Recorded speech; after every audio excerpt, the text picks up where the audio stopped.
El ayer y hoy se funden en un solo espacio. Ya empieza la hora del museo. Identidad, cultura y el diario acontecer se mezclan para dar forma a un encuentro cotidiano con nuestra historia. La hora del museo, el programa del Museo Histórico Nacional, conducido por Rocío Muñoz.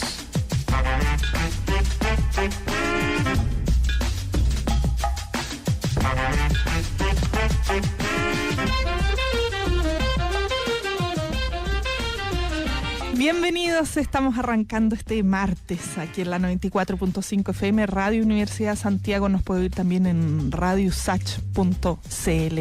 Y por supuesto, ya atiendo a los correos y mensajes que hemos recibido ahí en nuestro Facebook y Twitter. Pueden escuchar los programas anteriores ahí en la página web, es radiosach.cl/programas. Van a encontrar este programa con todos sus podcasts anteriores, por si quieren repetirse, ¿no? Una pregunta que recibimos constantemente aquí en el programa. Hoy día está conmigo en el sonido Pedro Zamorano. Gracias por ponernos al aire, como cada mañana.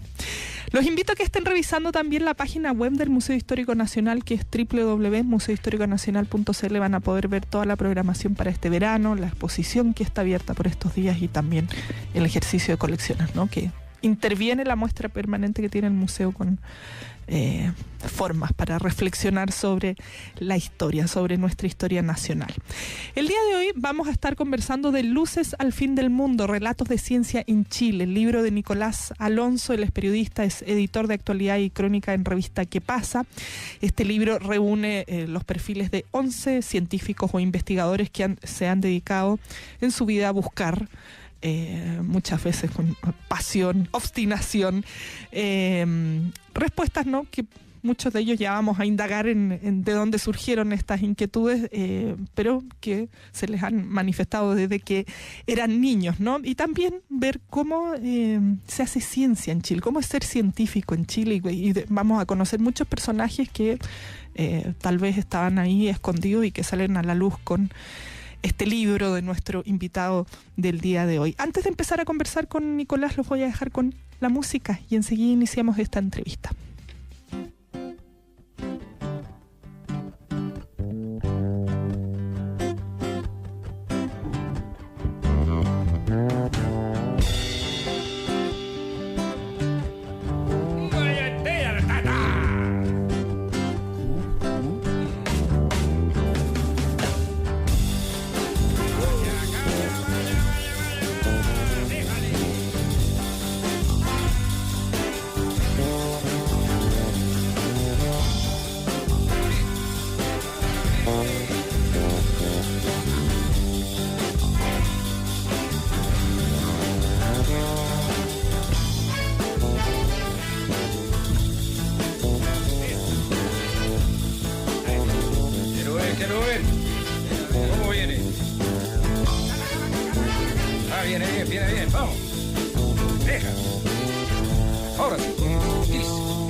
Mojaste, te llevaste hasta el pandero, ay, menos mal que es duro el suelo.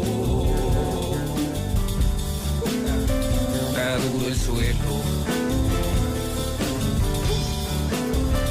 Amanuñao, no querí mirar pa'l lado, fabrica ya puro fierro, ahora te hay llevando el cerro. Deja. Amanuñao. Ahora sí. Ya párale, pues, carroñero, ay, no te sirvo pa' hacer fierro, ni pa' hacer como que le hago un hoyo al cerro. Ni pa' hacerle un hoyo al cerro, ay, ni pa' nada que saque chispa, ay, no te sirvo pa' tornillo de organillo. Camaronero, anda agarrándote el sombrero. Ay, ay, ay, oiga.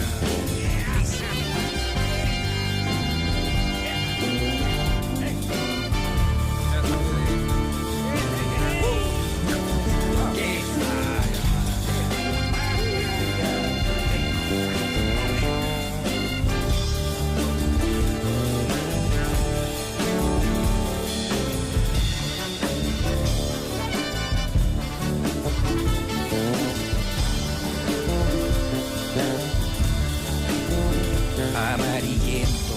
Religioso era tu invento, me querí contar un cuento, ay no sé qué con el pulento. Con el pulento. Camaronero, financiero, el embutero, vende el agua que no llueve y compra con lo que no debe. Lo que no debe. Ahora sí. Amanuñao estás quedándote pelado, y donde viste que el alpiste es pa'l caimán donde la viste. Anda agarrando tu sombrero, ahí pa'l que sabe estar a vista, y no pa' vos que así sufrir al mundo entero.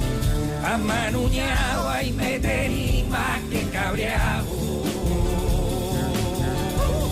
Déjale.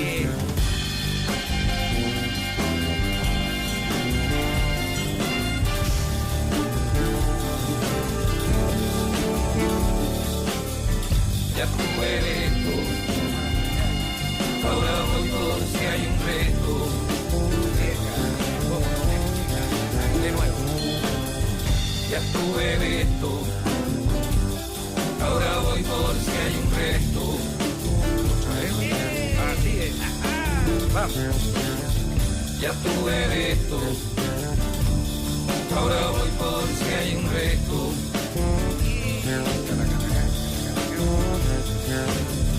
Ya tuve esto, ahora voy por si hay un reto. ¿Cómo no? ¿Cómo no? Ya tuve esto, ahora voy por si hay un reto. ¿Cómo no? Ya tuve esto, ahora voy por si hay un reto.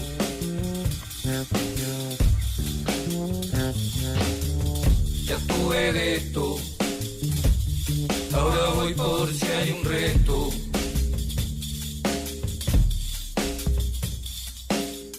Ya tuve de esto.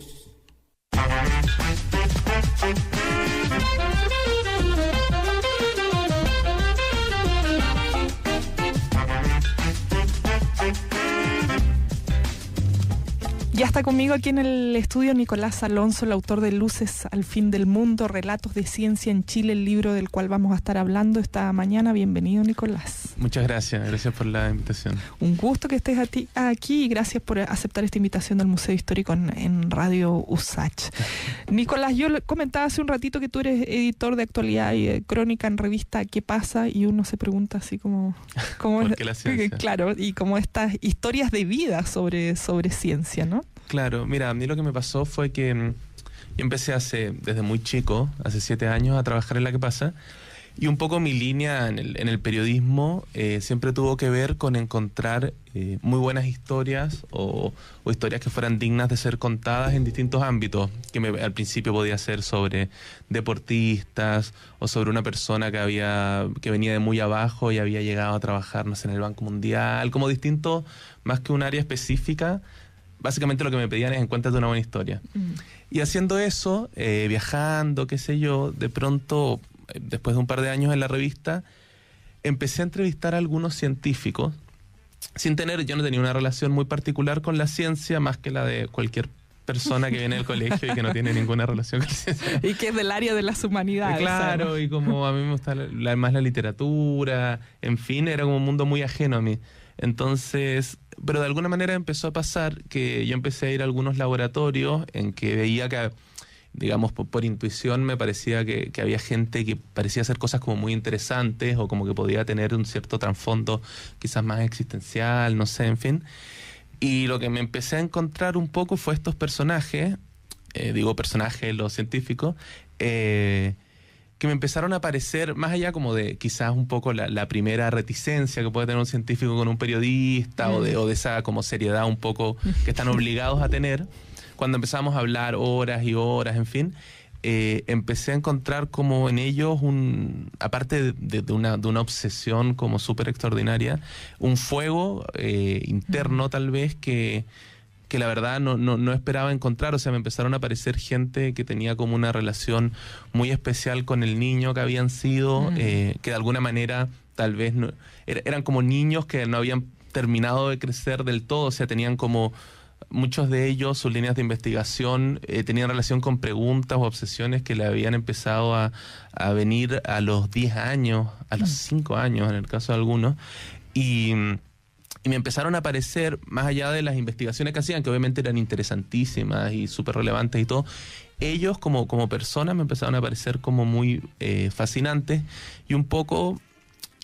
bueno, yo empecé a acumular entrevistas, perfiles dentro de mi trabajo con actualidad, y lo que terminó dando forma al libro fue tal vez como ese asombro y esa fascinación mía al final de quiénes eran estas personas, digamos, como de dónde sale esta gente, por qué un niño que a los 5 años se fascina con los dinosaurios como cualquiera, de pronto no puede dejar de pensar nunca más en los dinosaurios, y ahora lo tengo enfrente, no sé, y tiene 40 años y está modificando embriones de pollos para que nazcan con parte de sus ancestros los dinosaurios, una volada igual súper o sea, súper como mágica en cierto sentido. Sí, entonces, eso fue un poco el nexo, más quizás fascinado por ellos, que también, por supuesto, pero que por el hecho de las investigaciones y en fin.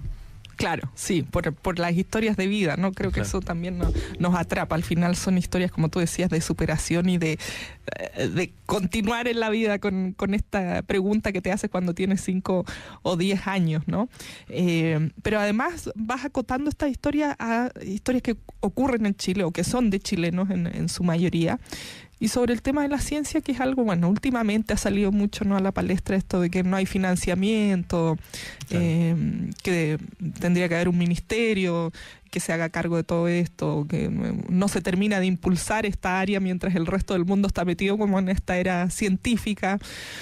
Entonces, bueno, es como poner un poquito el dedo en la llaga y mostrar esa dificultad en un país donde Chile, país de poetas, también hay científicos. Hay un desarrollo científico. O sea, si uno, un poco lo que se dice, si uno ve los índices de cantidad de producción científica por habitante y sobre todo por financiamiento, lo que pasa en Chile es bastante especial dentro del continente y en fin.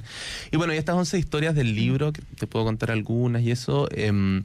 al final son historias todavía de pioneros. Eso lo dice José Massa en el prólogo del libro, que Chile de alguna manera todavía está en una etapa de pioneros, de gallos que, por supuesto, estos son todos lumbreras y son capaces de financiarse su ciencia, pero cuando tú vas a sus laboratorios igual te das cuenta de que hay cierta precariedad o de que viven como agarrando fondos de aquí, de allá, de Estados Unidos. Muchos de ellos lo financian más Estados Unidos, ponte, que Chile, en fin, y son en ese sentido historias, digo, no diría heroicas, pero de gallos como bien quijotescos, que están haciendo cosas que de verdad nadie entiende del todo, nadie le da la importancia que debería tener, pero que a ellos les da lo mismo igual. O sea, ellos probablemente tú les podrían no tener un peso, igual lo harían, porque lo que los mueve no es el dinero, ni ese tipo de cosas, sino más como lo que decíamos de esta pasión, esta obsesión, ¿no? Pero sí, son condiciones difíciles igual. Pero a pesar de eso se hace súper buena ciencia en Chile, que quizás es lo que refleja el libro sin decirlo directamente. Exactamente. Bueno, porque hay estas grandes personas impulsando todo esto. Me llama la atención la primera historia con la que comienza el libro. No sé si tiene un orden, ¿cómo decirlo?, de país, ¿no? Porque esta historia nos lleva a Arica. Después creo que nos vamos a ir desordenando en los detalles, pero sobre las momias Chinchorro, que a mí me asombra también haciendo este programa que aborda tanta historia y ciencia, que hay gente que no sabe que aquí tenemos las momias Chinchorro ni la importancia de este tema para el resto del mundo, sí, y aquí como hay mucha gente que va a Arica y nunca ha ido al Museo de Azapa, en fin. Te digo, yo salí del colegio y no tenía idea que existían las momias Chinchorro. Que son las momias más antiguas del mundo. Claro, que son, de hecho, las momias como hechas por el hombre, más antiguas, 2000 años anteriores a las egipcias, y que además tienen como toda una poesía bien brutal respecto a lo que hacían con esos cuerpos los chinchorros. Bueno, los chinchorros, tú sabes, son como uno de los primeros habitantes de Chile, hace, no sé, cerca de 9.000 años antes del presente, en fin. Y esa es la historia de Bernardo Arriaza, que es un muchacho que llega por casualidad, medio perdido, había estudiado una ingeniería y medio apestado un poco de la vida, llega al Museo San Miguel de Azapa, ahí en el desierto, justo en el momento en que las momias Chinchorro emergen y empiezan a llegar estos cuerpos. Y él que está ahí y que busca como un sentido para su vida, se empieza a fascinar. Un día, digamos, le toca empezar a clasificar estas momias, que hay distintos tipos, están las momias negras y las rojas, a unas, ponte, por decirlo muy en breve. Más o menos el procedimiento era que le sacaban la piel, le sacaban los músculos, luego se los rellenaban, hacían otros músculos con barro, les ponían como un nuevo esqueleto, les volvían a poner la piel, que también tenía parte de animales, de lobos marinos, en fin, le hacían máscaras, toda una cosa que al principio a él como que lo horroriza en parte, pero, y como parte del libro, yo digo que una tarde le parecieron bellas, ¿no? Como que una tarde las está viendo y de pronto empieza a notar como el arte que hay detrás y un poco el trazo del artista que hizo esto, que sin duda era un tipo especializado. Un tipo o una mujer o varios tipos, no lo sabe, por supuesto. Y él se empieza a obsesionar con las momias Chinchorro, empieza como a tratar de comprender quiénes fueron las personas que hicieron esto, por qué lo hicieron, y se empieza a fascinar también con algo que es increíble, que es el hecho de que los chinchorros no solo momificaban a cualquiera de esos individuos, no era un tema de rango social como los egipcios, sino también a los fetos. Y él se empieza a preguntar qué pasaba, como qué relación tenían ellos con la muerte, para esperarla así, incluso modificando a los fetos para prepararlos frente a ella. Y un poco esa historia gira en torno a esa obsesión y a las preguntas y a las respuestas que él llega a encontrar después de 50 años de vida. Él es como el mayor experto en chinchorros del país, del mundo, no sé. Él ha llegado a reproducir las momificaciones, ponte en algunos cadáveres de animales, como para tratar de entender qué era lo que pensaban. Entonces, claro, tú te empiezas a imaginar al tipo en su laboratorio una noche en penumbra, no sé, momificando un gato, digamos, y empieza a ser bastante fascinante leer como la imagen. Yo decidí partir por esa historia porque me parecía como bonita en tema de patrimonio como entrada al libro. Hay otras que son un poco más temas más complejos, digamos, pero sí nos pareció que era una buena puerta de entrada por el norte, como dices tú. Además con esto que es fascinante, ¿no? Y él mismo se fascina tanto tratando de volverse chinchorro de alguna manera, claro, y hacer esas prácticas de hace... ¿Cuánto? 8.000 años, sí. 10.000 años atrás, ¿no? Hay una historia que a mí siempre me ha llamado la atención porque, bueno, tiene un poco de esto que decías, que muchas personas son financiadas por Estados Unidos o ya no viven en Chile. Y además es un tema muy difícil de contar o de llevarlo a un lenguaje fácil que son las matemáticas, ¿no? Sí. Bueno, te dejo hablar. ¿Cómo llegas a este personaje y a esta historia? Bueno, él, hablamos de Günther Ullmann, ¿no? El rey de la invisibilidad. Uh-huh. Él es un personaje al que yo llego, bueno, como todos los periodistas que estamos desesperados por encontrar qué decir en la pauta, alguna historia. Un día leo un breve en el diario en donde dice que un científico chileno se había ganado un premio importante de matemáticas y en fin, qué sé yo. Y lo empecé a googlear y todo lo que salía sobre él tenía relación con que él había inventado las primeras ecuaciones de invisibilidad. En el fondo, él había inventado las primeras ecuaciones matemáticas, porque él es matemático, con que equipos físicos en el MIT, en Harvard, etcétera, estaban haciendo los primeros mantos de invisibilidad en la onda Harry Potter, digamos, solo que más chico. ¿Qué quiere decir? Como materiales, metamateriales que sean capaces de curvar la luz, para que la luz se curve y siga atrás en línea recta, como haría el agua con una roca en un río y el objeto sea invisible. Entonces empecé a investigar como, wow, ¿quién es este tipo? Y me di cuenta que Günther Ullmann, que aparte tiene ese nombre súper extraño, era un chileno que había nacido en un campo cerca de Ovalle, hijo de padres que no terminaron el colegio, digamos, y que desde que era niño había demostrado una capacidad bastante increíble para las matemáticas, en el sentido de que iba con la madre a los 5 años a la plaza del pueblo de Ovalle, qué sé yo. Y ellos vendían huevos y él era capaz de calcular el vuelto con una rapidez que lo fue transformando como en el pequeño freak fenómeno show de los campos y alrededor. El personaje del pueblo. Claro. Entonces este niño, claro, aparte leía Julio Verne y se empieza a obsesionar con el viaje al centro de la Tierra y en fin, que de hecho, dicho sea de paso, hoy parte de sus estudios tienen que ver con usar la energía que viene de los terremotos para tratar de poder adivinar, o sea, de calcular con una técnica, una matemática que se llama problemas inversos, la estructura del centro de la Tierra. Entonces, de nuevo, sigue súper conectado con cuando a los 10 años leía. En fin. Y él se transforma en un matemático impresionante en la Universidad de Chile, etcétera, y en el año 73 él se va, un poco antes del golpe, y ya no vuelve nunca más, y vive en Estados Unidos, y allá se transforma en un genio de los problemas inversos, que es una rama de la matemática que consiste en poder adivinar ciertas estructuras invisibles en base a los datos que se ven en la superficie, en fin. Y termina desarrollando, haciendo el cuento corto, en cierto momento, una ecuación capaz de, matemáticamente al menos, hacer las cosas invisibles.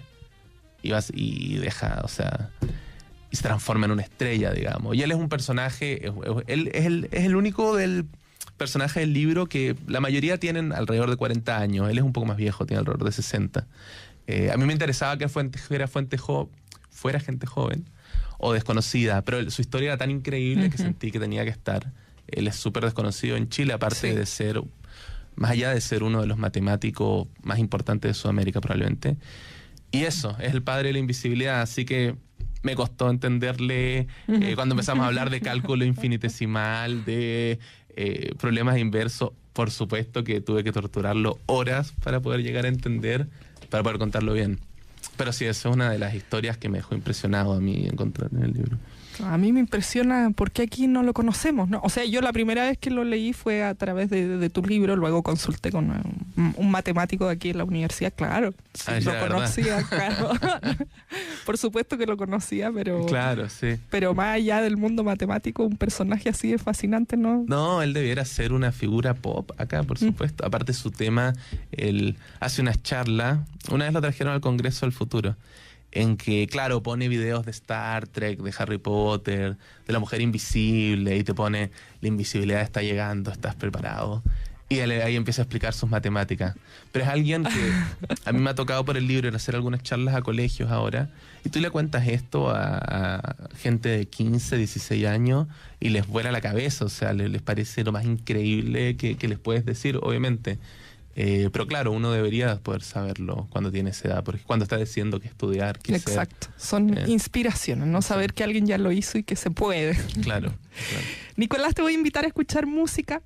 Es tiempo de hacer una pausa también en esta conversación.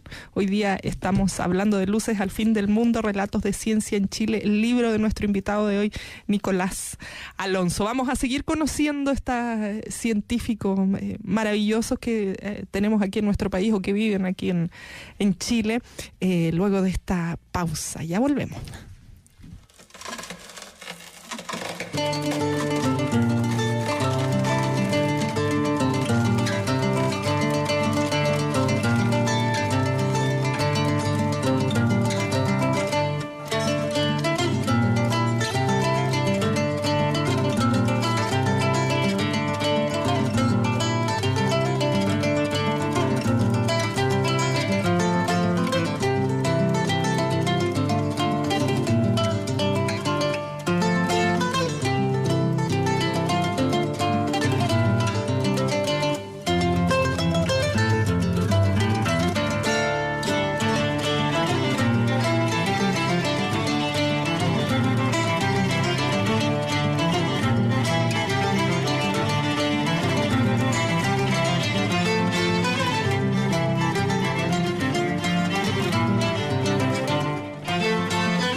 Ya nos conoces, en nuestra 6ª temporada seguimos juntos con los temas ciudadanos a los que te puedes sumar en nuestras redes sociales.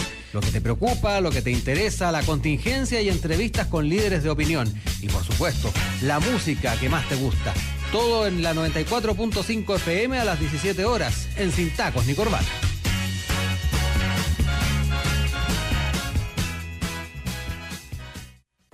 Abre tus sentidos a un espacio de encuentro con creadores y gestores del mundo cultural. Cultura es todo lo que nos rodea.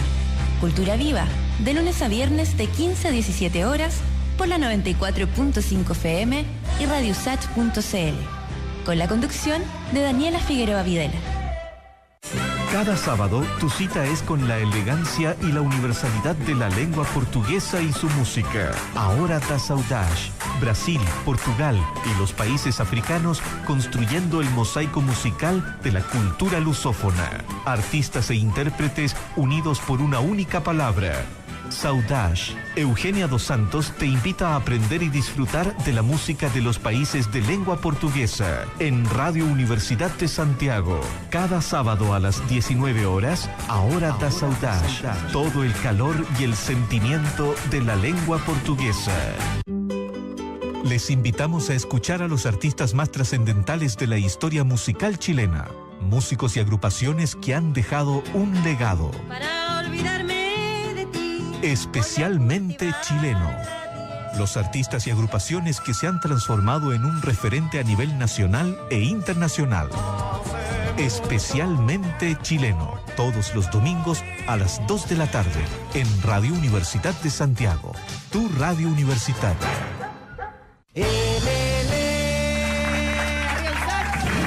Desde el folclore hasta el rock. Desde el hip hop hasta el pop. Desde la cumbia hasta el jazz. ¡Que viva la escena! Somos Escena Viva, la mejor música en vivo en Radio Universidad de Santiago. Gracias. Radio Usach, arriba. De lunes a viernes a las 19 horas con la 94.5 FM y en radiousach.cl. Hasta que amanezca y que siga la fiesta. Radio Universidad de Santiago. Todas las voces, todos los espacios. Tu radio universitaria. Cercana, con temas de interés cultural y ciudadano. 94.5 FM, 124 AM y www.radiousach.cl.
Estamos de vuelta conversando con Nicolás Alonso, el autor del libro Luces al fin del mundo, relatos de ciencia en Chile. Bueno, estábamos fascinados, Nicolás, con estas historias que nos ibas compartiendo de estas 11 personas, estos 11 chilenos o avecindados en Chile que están reunidos aquí en tu libro. Hay muchas historias, no vamos a tener todo el tiempo de abordarlas, pero voy a hablar de la que estábamos... Claro, exactamente, vayan y consigan el libro. Pero quería que conversáramos un poquito de las mujeres también, ¿no? A pesar de que la ciencia es más bien todavía aquí un campo de hombres, hay relatos de mujeres. Ahora recién, mientras estábamos en la pausa, compartías un poquito algunas de historias. Me llama la atención la buscadora de meteoritos o la experta en meteoritos. Sí. Bueno, como decías, claro, quizás uno de los grandes debes de la ciencia chilena es el hecho de que, no sé, cada 10 científicos hay 3 mujeres.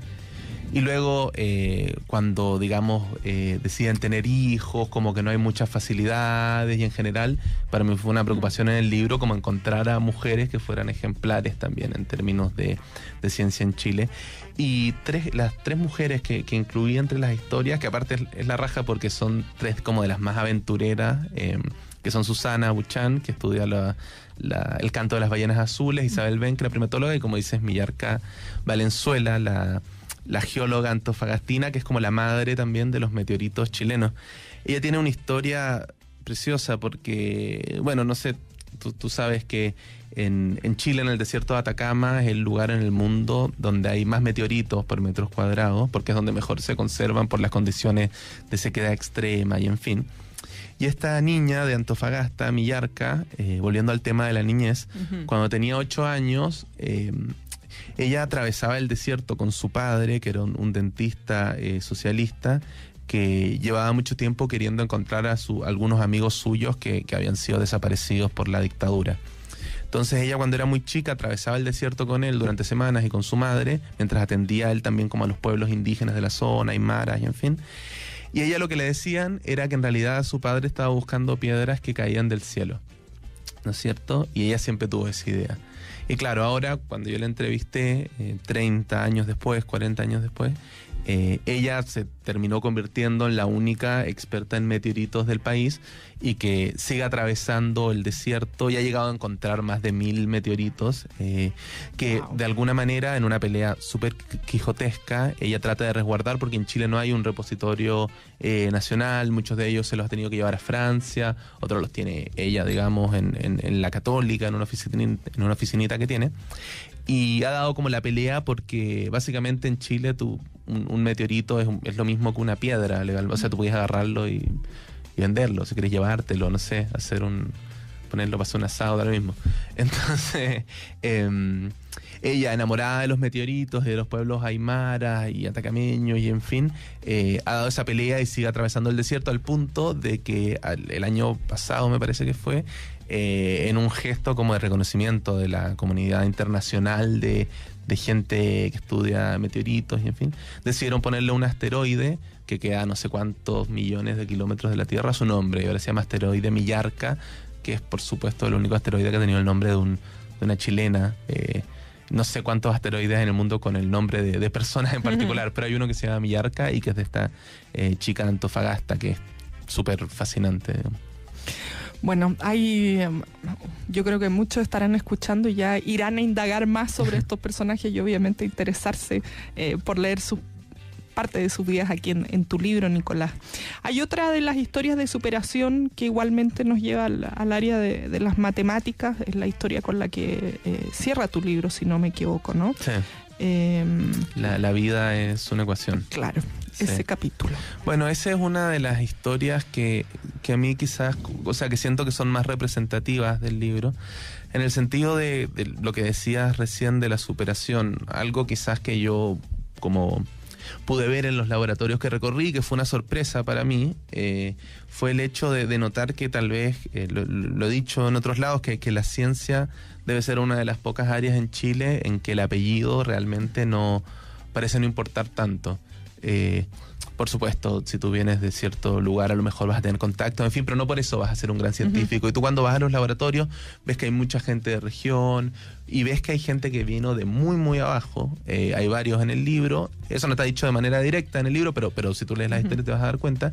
Y uno de ellos es Tomás Pérez Acle, que es un tipo absolutamente genial, que tuvo una infancia durísima. O sea, él estacionaba autos en la calle para poder ayudar a su madre, había toda una historia de violencia en su familia bastante brutal que él cuenta, recogía botellas, en fin. Y él, dentro de esta infancia en donde sufrió bastante, en un momento se como que llega al refugio que tuvo en su vida, que es la casa de un abuelo que él tiene, que es un abuelo inmigrante palestino que también vino huyendo de la guerra y en fin.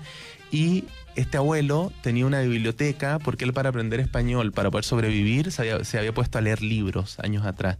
Y dentro de eso el viejo se había fascinado con la ciencia ficción.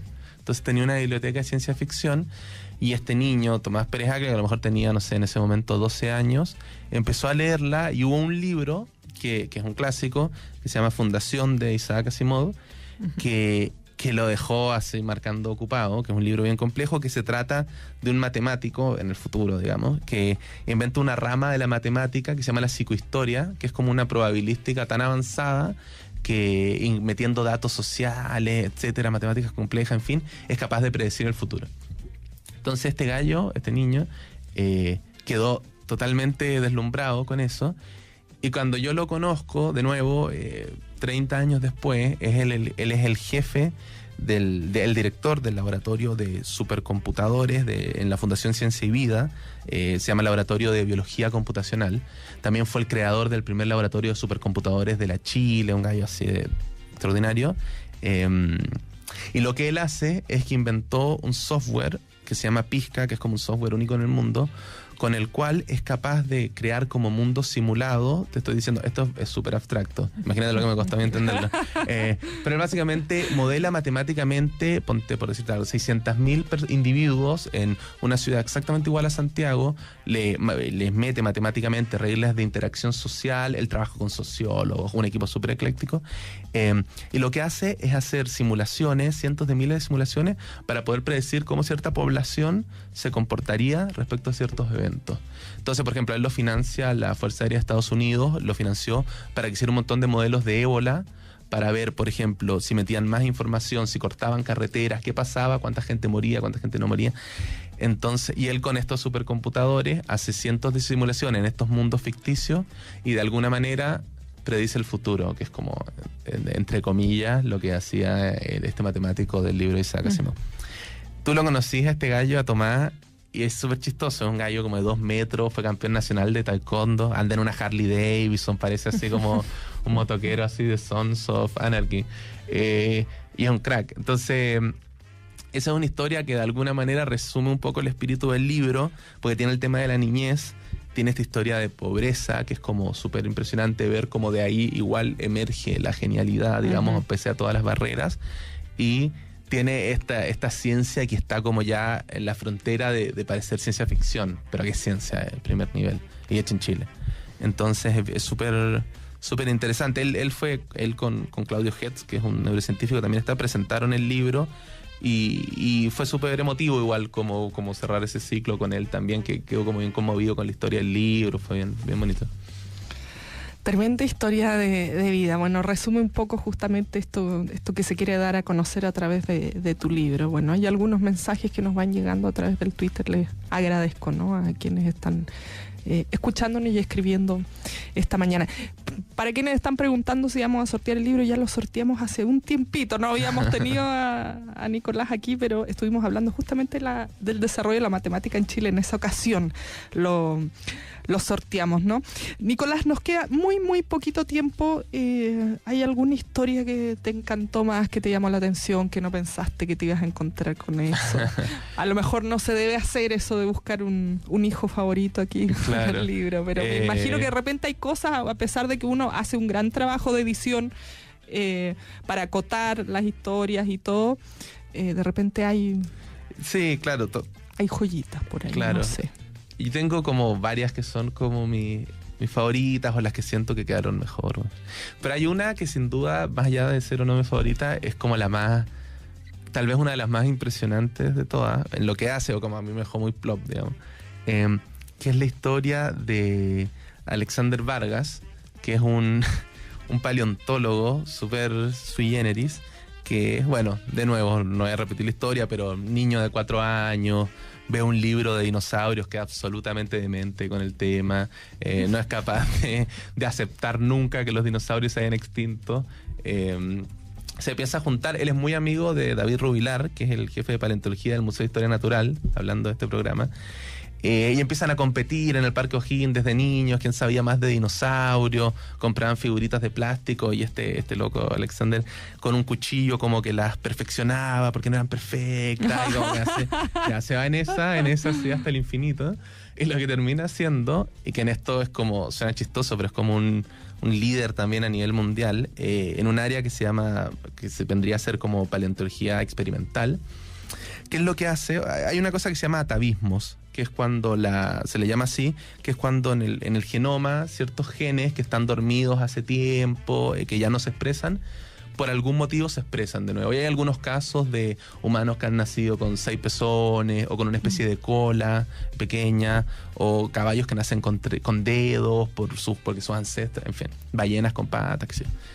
Y este tipo lo que hace, bueno, tú sabes que las aves son dinosaurios, ¿no? Como que la paleontología ya estableció que las aves descienden de los terópodos, que son una serie de dinosaurios carnívoros, dentro de los cuales estaban los velociraptor, qué sé yo, que en algún momento se achicaron un cierto grupo de ellos, desarrollaron plumas, ya algunos dinosaurios tenían plumas, y se transformaron en aves.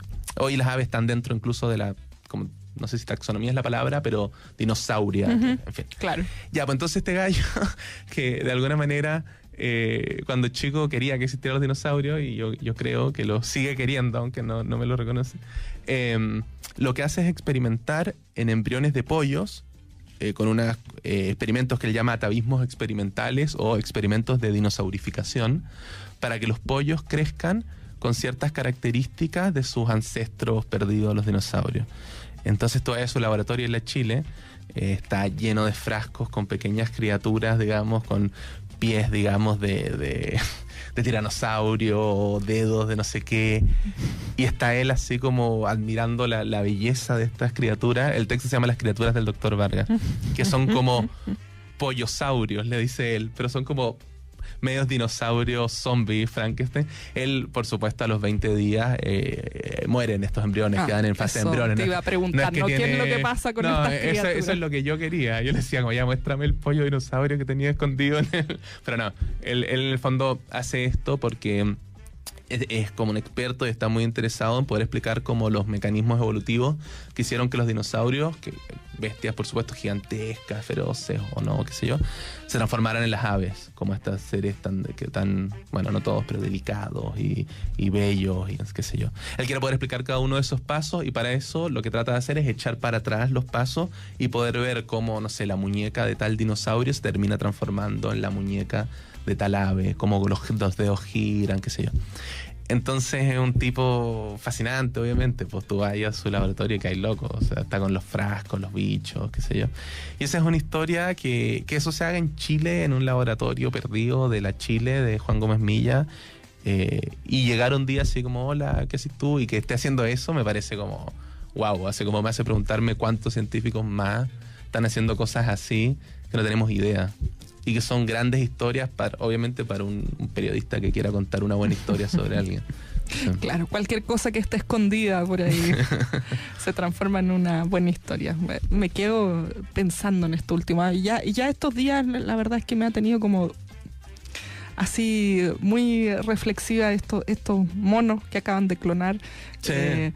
Y tiene que ver en parte con esta historia que nos cuentas. Bueno, son criaturas que no logran vivir. Bueno, pero hay clonadores también en Chile. A mí me ha tocado, no lo metí en el libro, pero alguna vez hice un reportaje sobre gente que clona en Chile y también son historias bien... O sea, el tema de que tienen con la duplicidad, con el hecho de que un ser nazca a otro, son como bien al final... igual siempre tienen como una cierta poesía, por decirlo de alguna manera, no es esa la palabra, que va más allá de lo técnico, ¿no? Que es como bien existencial. Y sí, es precioso. Bueno, me resulta como después de estar en esos laboratorios, en ese mundo, un poco difícil abrir la puerta y salir a tomar la micro, no sé. Te parezco un pollosaurio. Claro, te hay en pollosaurio para la casa, no sé. Un poco difícil a veces combinar esas pasiones tan como de otra dimensión, como muchas de las que hemos visto aquí con la vida cotidiana. Nicolás, muchas gracias por haber venido a compartir parte de estos 11 relatos que se cuentan aquí en tu libro Luces al Fin del Mundo, relatos de ciencia en Chile. Gracias a ti. Ha sido un gusto esta conversación, bueno, y nos vamos a quedar pensando de todo eso que está ocurriendo en distintos rincones de nuestro país y que se puede conocer a través de este libro. Nos despedimos con música, nos volvemos a encontrar mañana como siempre desde las 11.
Esto fue La Hora del Museo, donde la historia se hace presente para darnos nuevas visiones y opiniones de la actualidad. El Museo Histórico Nacional y Rocío Muñoz te esperan de lunes a viernes a las 11 horas con nuevas voces y relatos.